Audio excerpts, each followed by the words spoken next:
All right, let's do some problems from the homework. We're going to start with number 10. And I think, I don't want to speak too soon, but I think I fixed the issue in the last video. I just refreshed. So number 10 says, determine the domain for each function in interval notation. And it wants us to find what g divided by f is.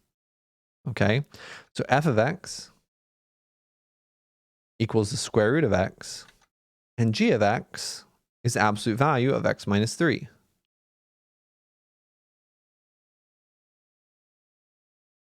So it wants us to find f over g and its domain. It's kind of weird how the problem is phrased, right? Up here, it tells you to find the domain, and down here, it just tells you to find the function, but it wants both. Okay, so go back. Remember, f divided by g, this function is determined by how you evaluate it, so f over g of x, and its domain. So the definition of this thing I've written down right here is just what is f of x, what is g of x, and divide them. And as long as g of x is not equal to 0, we're good to go here. So now just replace them. The numerator is f. The numerator is the square root of x. The denominator is g. The denominator is the absolute value of x minus 3. This is the function. But we also need the domain. So if you go back to our definitions in 3.4.1, the domain of this function is the intersection of 3 domains. All right, we need to look at the domain of f. We need to look at the domain of g. And we need the set of all x such that our denominator is not equal to 0. These were the 3 requirements. We're going to look at the intersection of all of them to find the domain of quotient, of a quotient.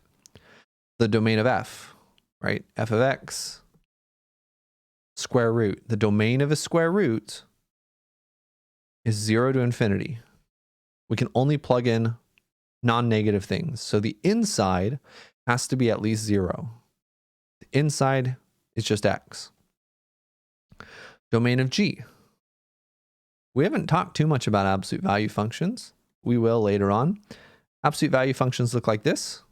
Domain is all the x values. This has every x value. Okay, so the absolute value function has a domain of all real numbers. Domain of g is all real numbers. And finally, what are all of the x values such that g of x is not equal to 0? This is g of x. When is this true? Well, the absolute value of a number is either the positive, is just the positive version of that number. So this happens when just x minus 3 is not equal to 0. The only way for the absolute value to equal 0 is if the thing on the inside equals 0. Solving absolute value equations is a little bit more complicated in a lot of situations, but it's nice when the right-hand side is 0. All right, so when does this happen? This happens when x is not equal to 3. So we just need to find the intersection of all 3 of these sets. Look at the number line. Look at 0, look at 3. Where's the overlap? Here's our red set. Here's our blue set.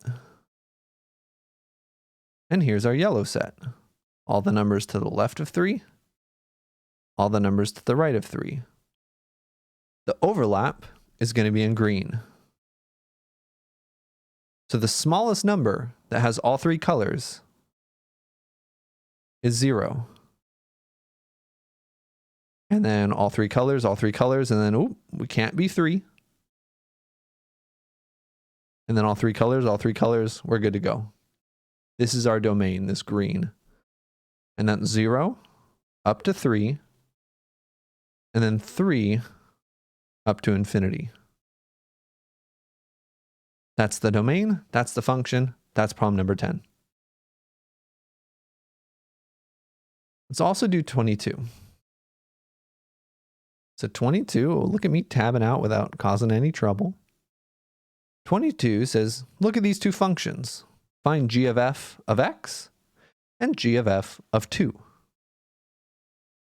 All right, let's copy that down real quick. So f of x equals 1 minus x over x. And g of x is 1 divided by 1 plus x squared. Part A is asking us to find g of f of x.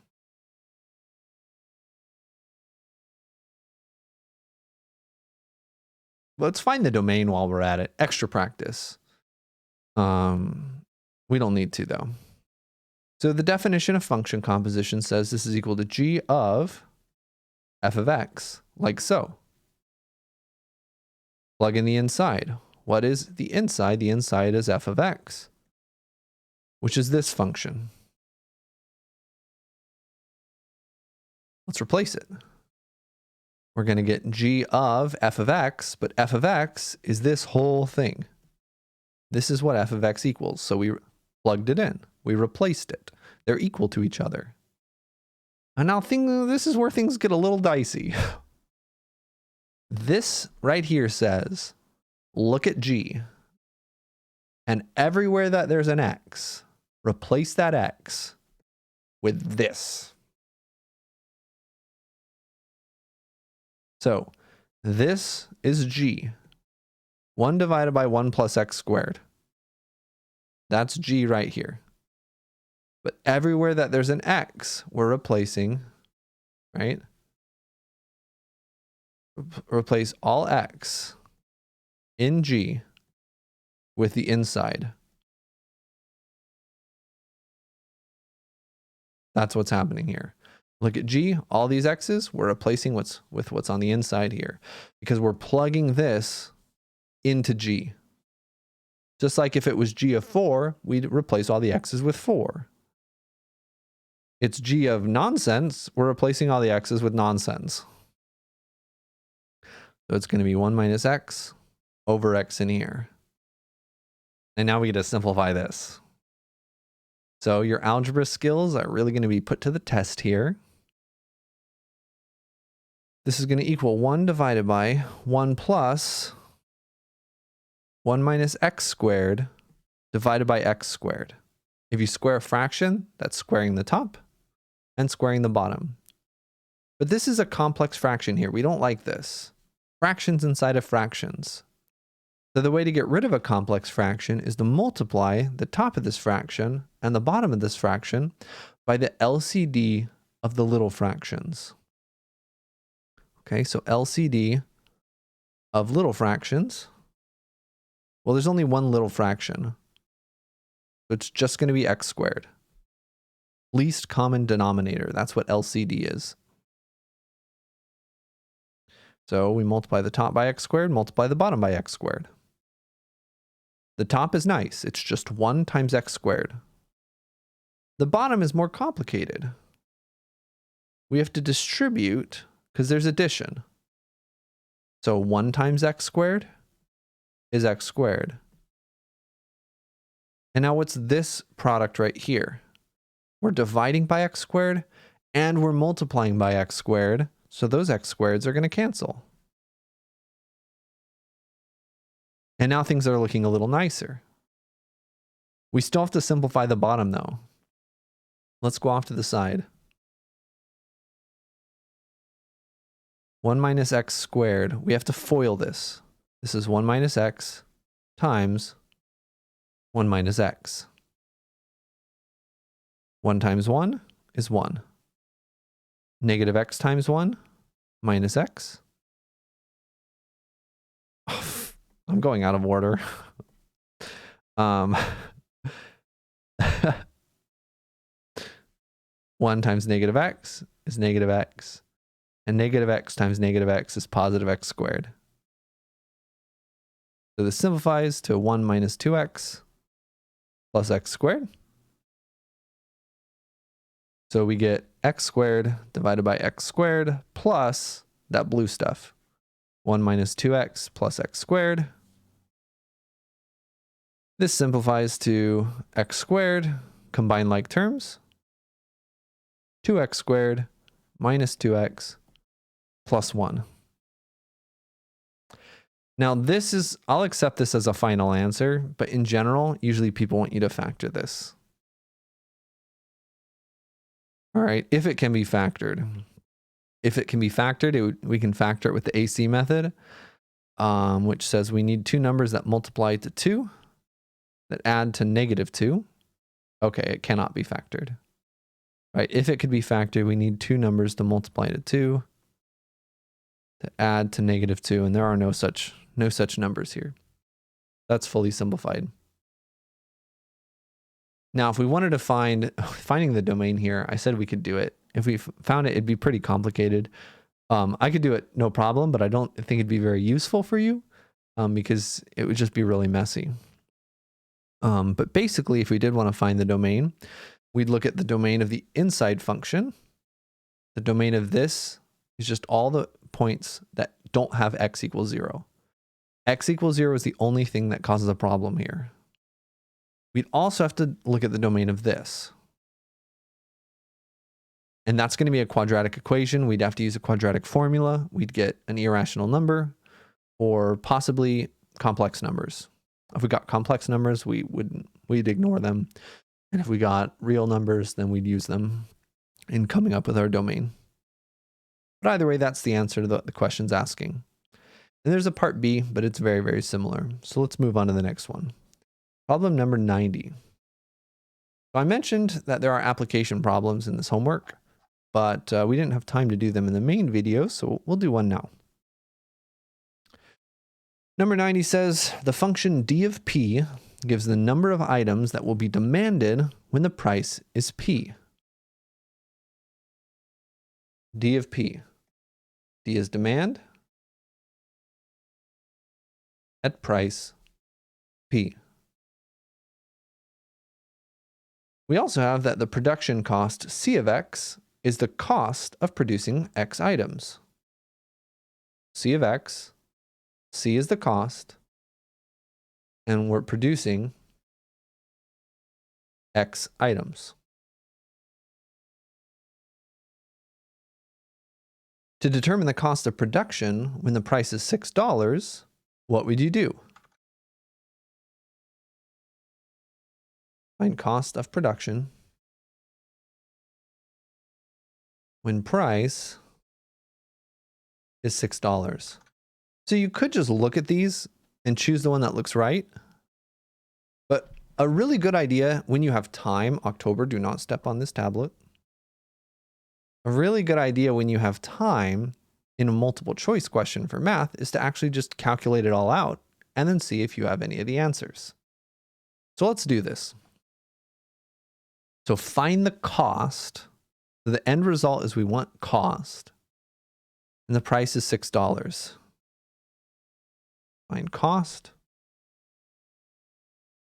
Cost, right, is C. When the price, P, is equal to $6.